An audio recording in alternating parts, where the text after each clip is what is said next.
have the triangle, and this is a key element in all business. I'm talking all business. We've got the three main points: good, cheap, and fast.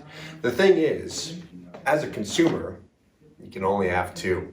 So let's say we want good and cheap. Well, we can definitely get it to you, the policy to you, good and cheap. It's not going to be that fast though. Might have to wait 1 full month just to get one illustration. Maybe we can have cheap and fast.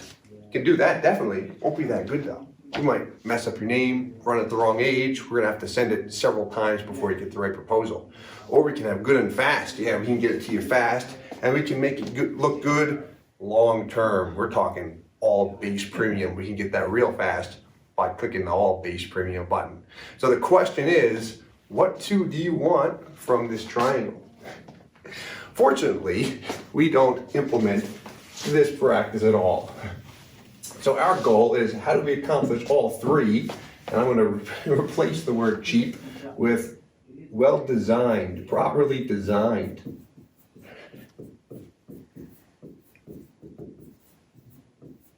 All right, how do I take a cash value life insurance policy, and how do we as a business design it properly, make it as good as it can possibly be, maximum cash value, get all the information to you as the consumer, and then also get it to you fast? That's our goal.